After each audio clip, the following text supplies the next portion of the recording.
One-up game. If your team goes up by 1 goal at any point, you win. Nigeria 1.76, DRC 2.30. As ever, over 18s only. Please, please, please bet responsibly. So Dwayne Delocker all set for a big one. Kick-off on the way.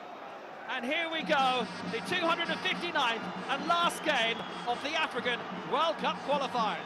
Yeah, and it's massive. Couldn't be bigger for Nigeria. Both these sides have very proud footballing heritages, but certainly from a Nigerian perspective, they know that playing in the World Cup is what they're chasing. They've had great success in football in the United States previously, and they believe, in a sense, that because of that previous success, qualifying for a first time and the knockout stages in USA '94 and winning gold at the Atlanta Olympic Games in '96, that this is meant to be, and they've got an opportunity to prove it here and now. But they're up against a side with a particularly stoic defence in DRC, marshalled brilliantly, as we mentioned, by Chancellor Mbemba. Memorable successes all, Nigeria and the DRC, bidding to be Africa's 10th team at next year's World Cup, but that's not decided today. Another obstacle course awaits in Mexico in March. Nigeria in the white and the DRC in their traditional light blue. A little bit short this time.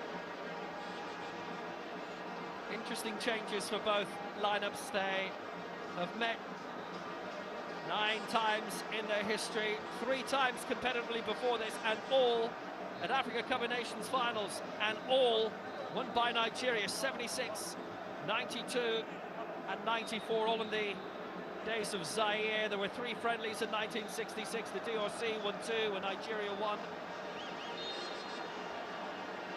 Last meeting between these two, 2018.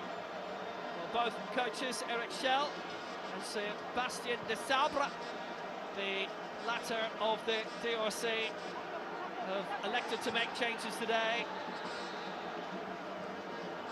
Chukwueze managed to get a flick onto it, just beyond Victor Osimhen as well. Yeah, if I could just touch on that, I think Frank Onyeka brings a lot to midfield, and he's certainly going to shore up the midfield. But you look at the attacking options, there's Mutasami, he's excellent for this DRC side, out in a wide position. And he can play virtually anywhere across midfield. But I think one of the things that they're looking to do is they're looking to cut down the opportunities for DRC, particularly in transition, if they can produce the high press in midfield on this DRC defence and not allow them space in which to manoeuvre, because when they win possession back on counter-attacks in transition, DRC are very difficult to stop.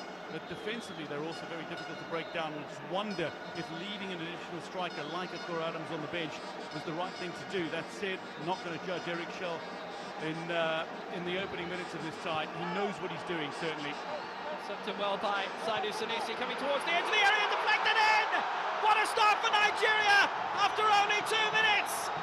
The strike coming from outside! What a change! Frank Onyeka into the team on the score sheet, just like that! Commentators cursed there.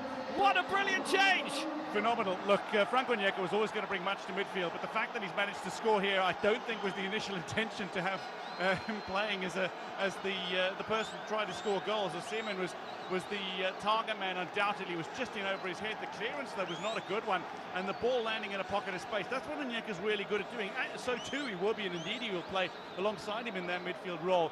But he's in a pocket of space, he's able to tidy up nicely, and Masuaku, with a very tame attempt to clear, has basically laid it into a pocket of space that Onyeka's taken full advantage of. Genuine credit to Frank.